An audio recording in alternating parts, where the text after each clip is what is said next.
We talked a little bit about F1 being a great spectacle, but not a great movie. But it made me think there wasn't a Best Picture for sort of spectacle films until recently.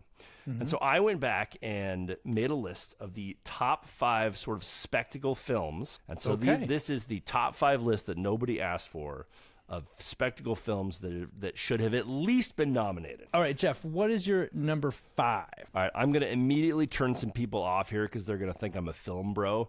But number 5 is Interstellar. And to qualify for a great movie, you've got to have a want, and that want has to change. The journey of that want has to change you into a new person. Interstellar is a great example.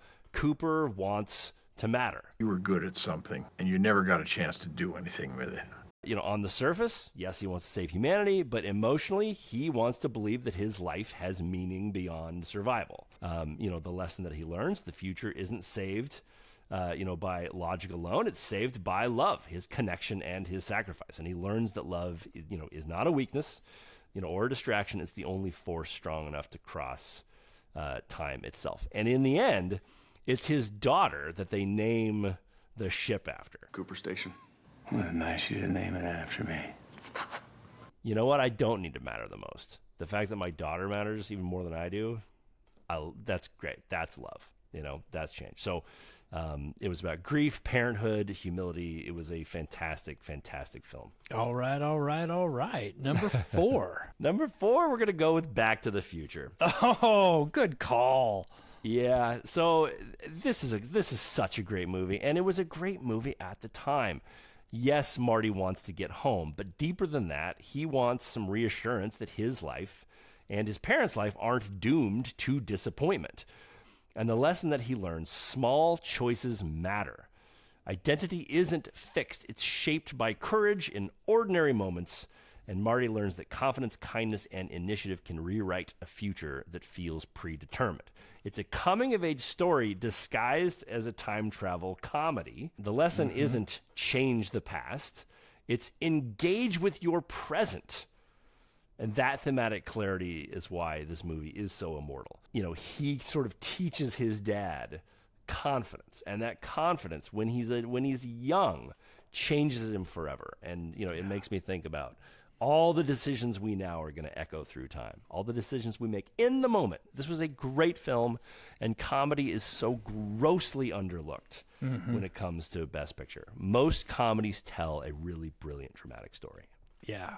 Marty McFly goes back in time and realizes that small choices matter, like the choice to not sleep with your mom. Where are my pants? Over there. On my hope chest. Thank you, All Josh. right, Jeff. Thank you for that reductionist Number 3, analysis. Number 3 is Terminator 2 Judgment Day. What a great story about humanity. Come with me if you want to live. Through the lens of a robot. Sarah Connor wants to prevent the apocalypse. She's driven by fear, rage, and, certainty that violence is the only solution. She's ruined her child. In the end, the future isn't saved by becoming more ruthless.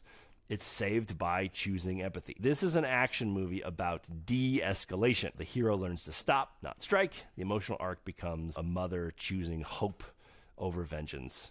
That is profound storytelling. And in the end, Arnold chooses, this robot chooses, hey, I've got to kill myself in order for this to be truly over. And that last moment is such a human moment. It's a great film. It's a great film. I love this movie so much. I will always love this movie. All right, Jeff, number 2. Number 2, yes, I'm a Nolanite, but The Dark Knight. And people felt like this was a snub at the time. I know you didn't love it, sure. Bruce Wayne obviously wants, Gotham to be saved. And in the end, he learns that he needs to become the Dark Knight. He needs to give them something to chase. Humanity is flawed in a way that, we need a villain. Had a very, very clear theme. You either die a hero or you live long enough to see yourself become the villain. And, the great part about Batman is he loves us so much that he will become the hero, that he'll become anybody we need him to be. Because he's the hero Gotham deserves. He's a silent guardian, a watchful protector, a dark knight. It was an absolute spectacle. Heath Ledger's performance was absolutely transformative, and it 100% deserved to be nominated for Best Picture. I'll be the hero they need me to be. All right, Jeff, your number one movie here. I still think that you're in my idea for a Bane and Batman, just like Workplace buddy comedy. Workplace buddy comedy. It's like they run a Baskin Robbins. There's not 31 flavors. Okay, all right, your number one movie, Jeff. Neapolitan counts as 3. All right, number one, and I don't think you're going to disagree with me on this. I think that you're going to think that this is the number one movie that was snubbed for Best Picture, because it is one of the greatest movies of all time, and it is Jurassic Park. Oh my God, yes. Yes. Yes. John Hammond wants to control wonder. This is all about control. He wants to prove that brilliance and money can tame nature and that his creation deserves admiration and not caution. The lesson learned: some forces demand humility, not mastery. Hammond learns that awe without responsibility is recklessness, and that life cannot be owned, branded, or contained. This is a cautionary tale about unchecked ambition told with dinosaurs. The villain is not the T-Rex.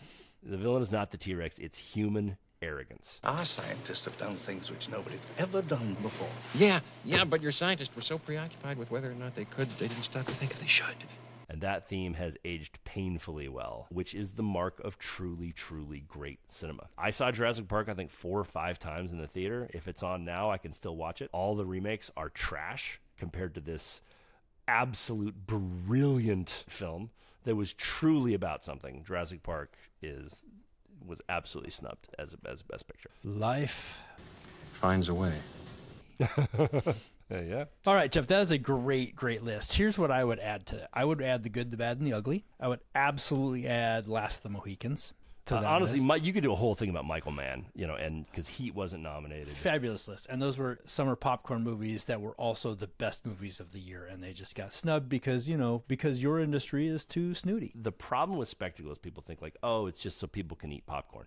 Sure, but it's also really difficult to do well. We have to honor that like it's hard to do spectacle. It's hard to do action. It's hard to do these massive set pieces. It takes 1,000 people working in tandem. And so, I'm glad that they're not snubbing these anymore.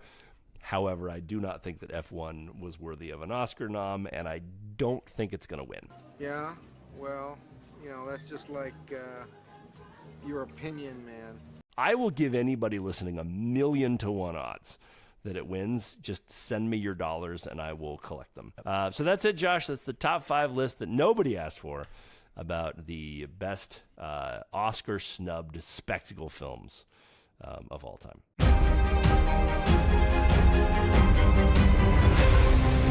I want you to hit me as hard as you can.